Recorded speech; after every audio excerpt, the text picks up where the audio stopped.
Hey everybody, Boris, last week BK Forex. Welcome to the weekly technicals for the commodity dollars for Aussie dollar, dollar CAD, and Kiwi dollar for October 23rd to October 27, 2017.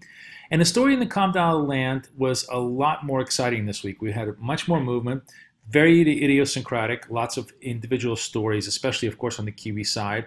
Let's first take a look and see how the support and resistance levels moved up or down. With Aussie, the support resistance really still remains 78.80, although clearly we're coming up to very, very close to support. Dollar CAD has broken a little bit above this 26 handle, so now resistance is 27, but we'll watch that 26 is a very, very key resist point. A lot of news on the BOC front this week. And Kiwi, of course, got shellacked by the surprising win of the Labour Party on the assumption that center-left government is going to be not as positive for the currency, not as positive for the economy. So the move in the Kiwi is really political, not economic, which I think may be a little bit overdone. I certainly think is overdone. And I'll show you on the charts why we're coming into some very, very serious support points. But before we do that, let's just take a look at the calendar here first. Aussie, big story up front is going to be the CPI numbers. That is really key because if the CPI comes in hot, it's really hard for the RBA to maintain this sort of a dovish, neutral to dovish stance. They're going to have to move towards more of a neutral to hawkish stance, suggesting that if inflation goes higher, they may have to consider the possibility of rate hikes. So I think that's pretty important for the Aussie as the key driver this week. And then New Zealand trade balance imports, we'll see if any of that has any serious impact on the Kiwi. But the really big story on Wednesday is going to be the Bank of Canada rate decision. Now, the Bank of Canada rate decision is expected to have no movement on the interest rate this particular month. We had very negative data this week. Today, as a matter of fact, low CPI, very weak retail sales. But the critical question is, how dovish will the Bank of Canada be in their conversation about their policy? If they still hold open the prospect of another rate hike before the end of the year, that should be very bullish, actually, dollar CAD, very bullish Canadian dollar, bearish dollar CAD. And I'll tell you why, because the only central bank besides the Fed that is even seriously considering a rate hike at this point is the BOC.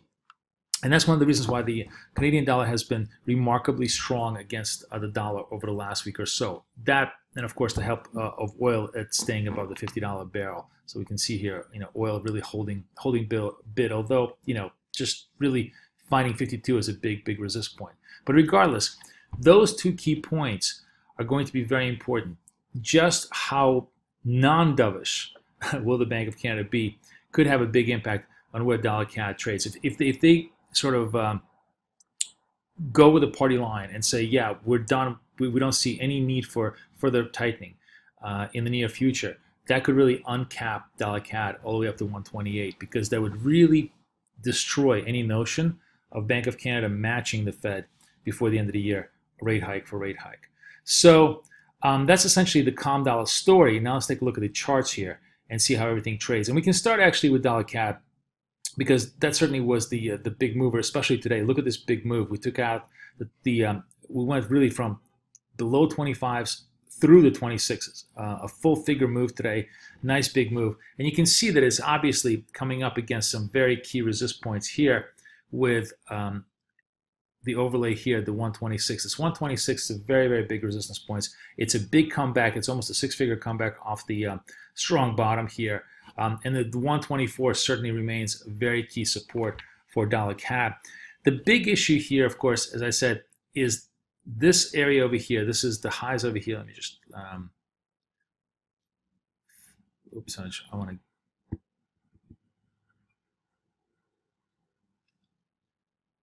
I'm zooming in a little bit here, but the highs over here are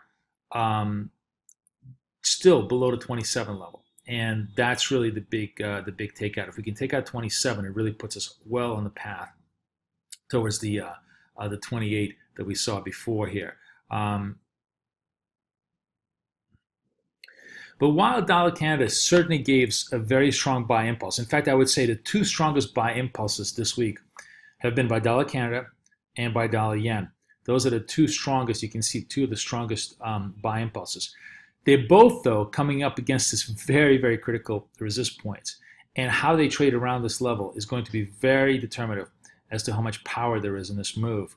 So be watching this very carefully into the start of this week. If we can't kind of overcome the 2650 level, if they start coming in, if they actually start testing it all the way to the downside, it could be another failed breakout, and that's why it's worthwhile watching. Dollar Canada is notorious. Look at this, notorious for kind of creating, fake breakouts and then doing a fake out the other way around. So be watching this very carefully. But really, the tone of the trade in Dollar Canada is going to be Bank of Canada on Wednesday. So that's going to be the key number for us to watch. Aussie sort of was the in-between trade this week, right? Didn't have really much to say. Traded very much on a cross basis. The 79 was a big resist point, or still remains a big resist point, and 78 is the support. 77 is the really true support, sort of like if you look on the dailies, that's the really big support area here. So if we drift down to 77, it's not the end of the world.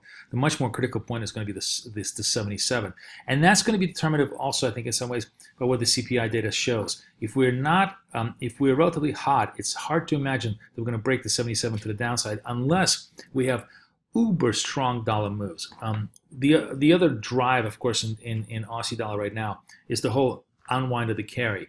But if the dollar yields really don't get much above this level, this is really the key thing. If we can't get much above the 240, if there isn't the appetite to take us to 250, hard to imagine Aussie dollar going down much more than what we've seen so far. But it remains to be, in many ways, I think, the tightest, the least interesting trade, because there's only one event risk here for the rest of the week, and that's pretty much it.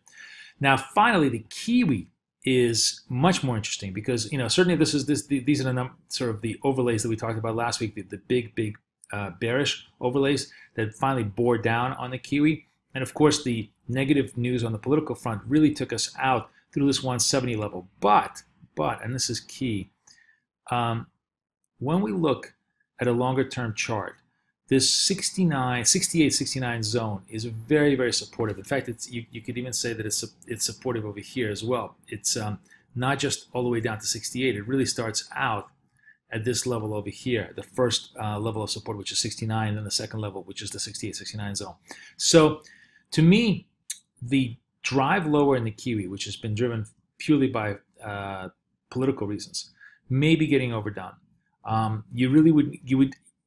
wouldn't want to buy this falling knife, but I would love to see a day or two of no forward progress. If we have a day or two of no forward progress, it's easy to imagine the Kiwi kind of recapturing the 70 area on the way up, especially if U.S. yields come in for a little bit of a profit taking. So there's definitely potential here for a value proposition. I think it's extraordinarily difficult for Kiwi to just slice all the way down to 68 on a pure momentum basis, because it's not really a negative economic story. It's just a fear story. Fear dissipates, and once fear dissipates, it provides opportunities for bargain hunters. So to me, I really like this trade just strictly on a bargain hunting basis into the 69 support zone.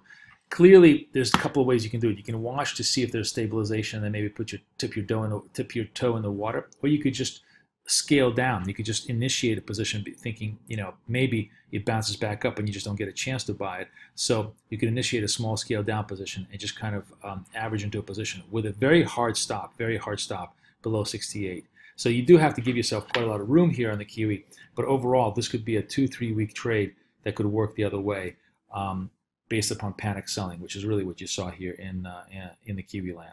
So that's pretty much how the week shapes up.